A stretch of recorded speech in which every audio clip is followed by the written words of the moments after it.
Hi guys, good morning. कैसे हो आप सभी? उम्मीद करता हूँ आप सभी बिल्कुल खुश एवं स्वस्थ होंगे। दोस्तों, आज मैं आपके लिए लेकर आया हूँ बहुत ही खास टॉपिक और मेरा मानना है कि यह टॉपिक हर कॉम्पिटिटिव एग्जाम में, चाहे वो राजस्थान शिक्षक भर्ती हो, चाहे वो राजस्थान पटवारी भर्ती हो, चाहे हाई कोर्ट भर्ती हो, चाहे एसएससी सीजीएल हो, एसएससी 10+2 हो, राजस्थान में जो 4th क्लास की एग्जाम है वो हाई कोर्ट में, उसके लिए भी आपके लिए बहुत ही प्रॉफिटेबल प्रूफ होने वाली है। आइए दोस्तों, जुड़िए मेरे साथ और शुरू करते हैं अपने पढ़ाने और पढ़ने के सिलसिले को। तो दोस्तों, आज के जो टॉपिक है उसका नाम है पार्ट्स ऑफ स्पीच। आज साथियों हम अध्ययन करने वाले हैं अंग्रेजी का बहुत ही इंपॉर्टेंट चैप्टर है पार्ट ऑफ स्पीच। साथियों, हम बात करें कि पार्ट ऑफ स्पीच होते क्या हैं, क्या आवश्यकता पड़ती है सरल की पार्ट ऑफ स्पीच की, कितने होते हैं, तो इसको समझने के लिए साथियों मैं आपके लिए कुछ सेंटेंस लिखता हूं, एक दो, उनके माध्यम से समझाने की कोशिश करूंगा कि पार्ट ऑफ स्पीच की आवश्यकता क्यों पड़ती है। देखिए दोस्तों, मैं लिख रहा हूं आपके सामने, Ram is playing, he is an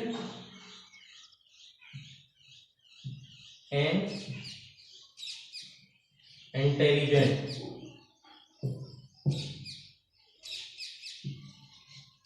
she reads with me। देखिए दोस्तों, मैंने आपके सामने 3 सेंटेंसेज लिखे हैं।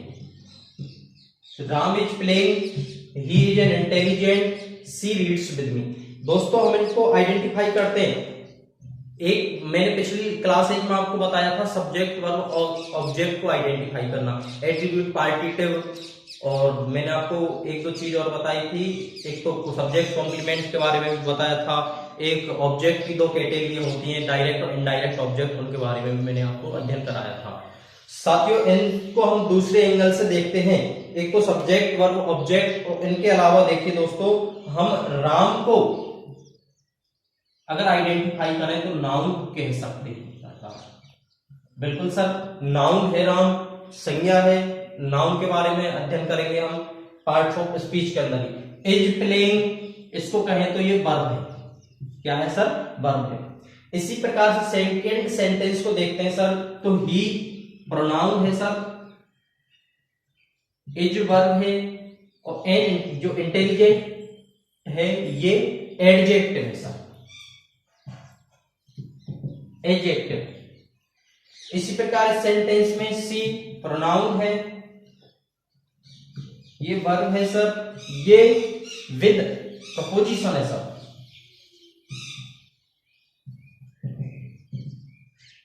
ये सर प्रोनाउन है सबसे।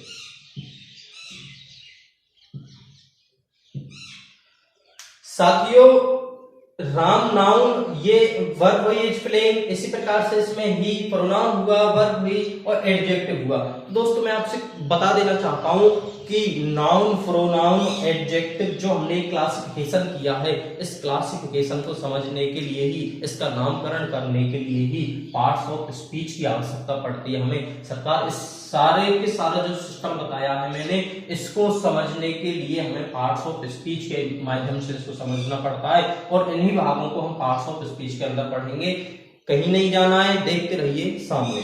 दोस्तों देखिएगा, पार्ट्स ऑफ स्पीच के बारे में अगर हम बात करें तो पार्ट्स ऑफ स्पीच होते कितने हैं सर? कोई बता सकता है पार्ट्स ऑफ स्पीच के कितने पार्ट होते हैं? बिल्कुल सर, पार्ट्स ऑफ स्पीच अपने आप में होते हैं 8 पार्ट होते हैं सरकार। कितने होते हैं सर? 8। कौन कौन से होते हैं मैं एक बार लिख रहा हूं 8 के नाम। Number 1 noun, number 2 pronoun, number 3 है एडजेक्टिव, नंबर 4 वर्ब है, नेक्स्ट है एडवर्ब, नेक्स्ट आता है प्रपोजिशन,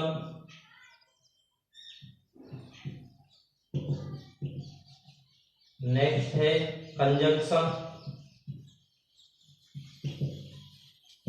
और नेक्स्ट आता है इंटरजेक्शन। सर कितने पार्ट हुए पार्ट्स ऑफ स्पीच के? 8 हुए सर। कौन कौन से? नंबर 1 मेरे साथ बोलते जाइए, noun, pronoun, adjective, verb, adverb, preposition, conjunction, interjection. अब सर हम बात करते हैं इनके बारे में, थोड़ी डिटेल्स समझने की कोशिश करते हैं। तो नाउन के बारे में अगर हम कहें तो नाउन होता है सर, आप लगभग 3rd क्लास से पढ़ते आ रहे हो हिंदी में, तो सब रट्टी पिटी डेफिनेशन याद करवा रखी थी हमको। किसी भी व्यक्ति, वस्तु, स्थान आदि के नाम को संज्ञा कहते हैं। बिल्कुल सही बात है सर। इसलिए संज्ञा को हम कहते हैं, अगर शॉर्ट में मैं कहूं तो नेमिंग वर्ड्स। नाउन के बारे में अगर मैं बात करूं तो सरकार नेमिंग वर्ड्स कह सकते हैं अपन। प्रोनाउन की बात करूं तो मैं, प्रोनाउन को आप जानते हो संज्ञा के स्थान पर काम आने वाले शब्द क्या कहलाते हैं सर? प्रोनाउन। इसलिए ये रिप्लेस करता है किसको? नाउन को, रिप्लेस ए नाउन। इसी प्रकार सर एडजेक्टिव की हम बात करें तो ये क्वालिफाई करता है, किसको क्वालिफाई करता है? नाउन और प्रोनाउन को, इसलिए ये क्वालिफाई करता है ए नाउन या प्रोनाउन।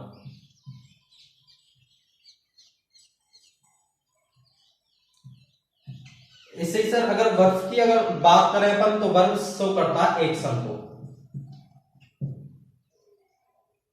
एडवर्ब की जब बात करें तो एडवर्ब क्वालिफाई करता है सर एक वर्ब को, क्रिया की विशेषता बतलाता है एडवर्ब। प्रपोजिशन की अगर बात करें तो ये रिलेटिंग वर्ड होते हैं।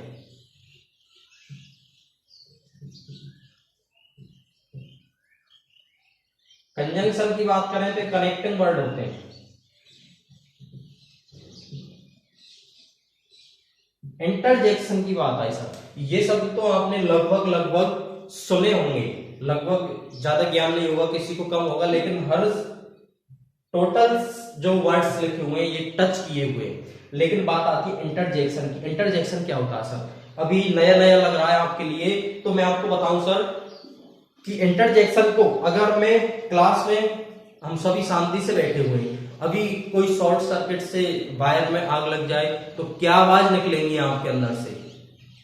वाव, ऐसा होगा क्या सर? बिल्कुल नहीं, दुख की आवाज निकलेंगी, कोई कहेगा हाय, कोई कहेगा ओ उफ। तो ये ही इंटरजेक्शंस होते हैं सर। नहीं आई सर? मेरा कहने का मतलब सर, जिन शब्दों को आप बिना सोचे समझे तुरंत स्थिति को भाप करके आपसे, आपके मुंह से जो शब्द बिना सोचे समझे हल निकल जाए, तुरंत निकल जाए, उनको कहते हैं हम इंटरजेक्शन। इनमें सोचना विचारना नहीं पड़ता, बिना विचारे ही जो शब्द आपके मुंह से निकल जाए। अभी हमारे साथ कोई दोस्त बैठा हुआ है, बिल्कुल हंसी खुशी बातचीत कर रहे हैं, वो दोस्त बाइक लेके जाता है, रोड पे पहुंचते ही उसका एक्सीडेंट हो जाता है, हमारे पास फोन आता है कि आपके फ्रेंड का एक्सीडेंट हो गया है, तो हमारे मुंह से क्या निकलेगा सर? अरे अभी अभी यहाँ अच्छे बैठे हुए थे और हाल में क्या हो गया? तो ये शब्द जो बिना सोचे समझे निकलते हैं उनको ही हम कहते हैं इंटरजेक्शन। तो इनको डिफाइन करने के लिए मैं फिलहाल लिख सकता हूं सडन फीलिंग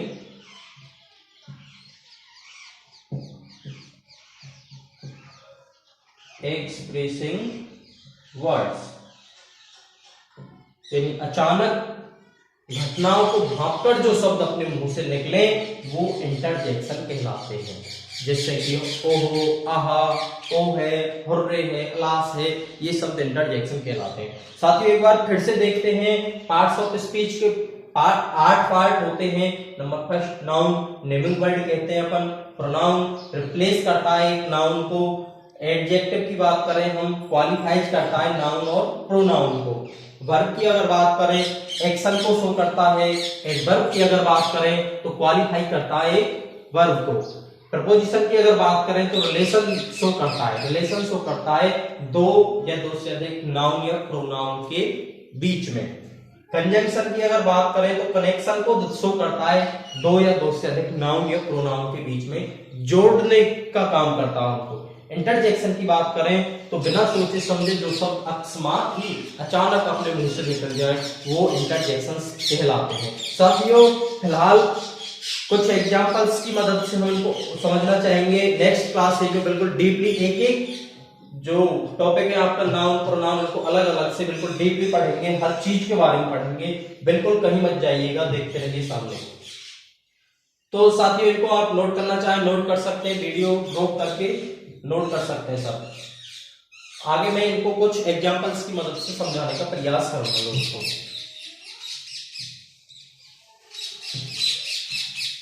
तो साथियों पार्ट्स ऑफ स्पीच के कितने पार्ट होते हैं एक बार बोल के सुना दीजिए सर। जी बिल्कुल 8 पार्ट होते हैं। 8 पार्ट का नाम आपको बिल्कुल याद होना चाहिए। एक एक पार्ट को मैं बिल्कुल डीपली से पढ़ा दूंगा, कोई भी समस्या नहीं आएगी। तो साथियों मैं कुछ एग्जांपल्स लिखता हूं, उनके माध्यम से हम समझने का प्रयास करेंगे। नाउन प्रोनाउन एडवर्ब है, वर्ब है, एडजेक्टिव है, प्रपोजिशन है, कंजंक्शन है, इंटरजेक्शन है। साथियों मैं लिख रहा हूं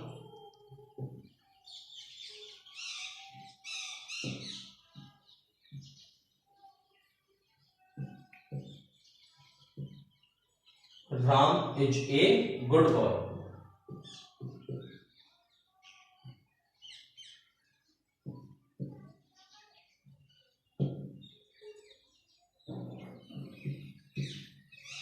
He reads with Rohit.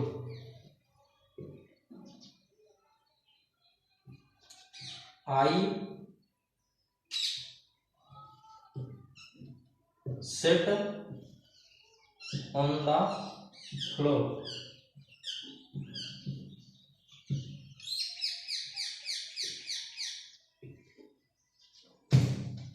Aha. India won the match.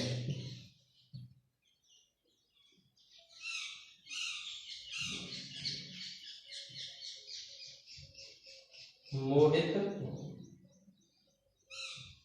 came from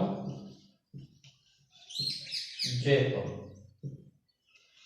दोस्तों मैंने आपके सामने 5 सेंटेंस लिखे हैं। आइए चलिए इनको आइडेंटिफाई करते हैं। नाउन प्रोनाउन एडजेक्टिव एडवर्ब है इत्यादि को आइडेंटिफाई करते हैं। तो राम के बारे में आप कहेंगे नेमिंग वर्ड है, आसानी से आप पहचान लोगे सर ये नाउन है। क्या है सर? नाउन। इसकी अगर हम बात करें तो सर ये वर्ब है। गुड बॉय, मुझे बता दीजिए गुड क्या अपने आप में? गुड मीन्स होता है अच्छा। अच्छा शब्द क्वालिफाई कर रहा है, यानी राम एक अच्छा लड़का है और राम की विशेषता बता रहा है, राम को क्वालिफाई कर रहा है कौन? गुड। गुड शब्द किसको क्वालिफाई कर रहा है सर? राम को, इसलिए ये एडजेक्टिव है सर। क्या है सर? एडजेक्टिव। बॉय की फिर से बात करें तो ये नाउन है। नाउन के पार्ट आगे बताएंगे हम नेक्स्ट क्लासेज में। दूसरे सेंटेंस को पढ़ते हैं सर। ही, मैंने आपको बताया प्रोनाउन के बारे में, replaces a noun, replaces a noun, यानी ही नाउन को रिप्लेस कर रहा है, इसलिए ही क्या है? प्रोनाउन है सर। रीड्स एक्शन को शो कर रहा है, वर्ब है। विद की अगर हम बात करें तो मैंने अभी बताया आपको relative words, relating words, relating words होते हैं प्रपोजिशन। क्या होते हैं सर? प्रपोजिशन, यानी ये रिलेशन शो कर रहा है इसलिए प्रपोजिशन है। रोहित फिर से नेमिंग वर्ड है, नाउन कहेंगे हम इसको। आई की बात करें तो रिप्लेस कर रहा है नाउन को, इसलिए प्रोनाउन है सर। सिट एक्शन को शो कर रहा है। ऑन की अगर हम बात करें सर तो ऑन रिलेशन को शो कर रहा है किसके बीच में? फ्लोर और आई के बीच में, तो इसलिए इसको हम क्या कह सकते हैं सर? फिलहाल प्रपोजिशन। फ्लोर की अगर हम बात करें तो नाउन कह सकते हैं sir. Person place thing, place में आ रहा है फिलहाल। नेक्स्ट चैप्टर में डीपली और पढ़ेंगे फंक्शनल ग्रामर के अंदर। आहा, मैंने अभी बताया आपको जो शब्द आपके मुंह से बिना सोचे समझे निकल जाए वो इंटरजेक्शन कहलाते हैं। तो आहा क्या है अपने आप में? Interjection. India, name of place, noun है सर। वॉन एक्शन को शो कर रहा है। मैच नाउन है सर। मोहित नेमिंग वर्ड है, नाउन है। केम एक्शन वर्ब है। फ्रॉम की बात करें तो मोहित और जयपुर के बीच में रिलेशन शो कर रहा है, इसलिए ये क्या है सर, बता दीजिए, प्रीपोजिशन। जयपुर की अगर हम बात करें सर तो जयपुर अपने आप में नेम ऑफ प्लेस, यानी क्या हुआ, नाउन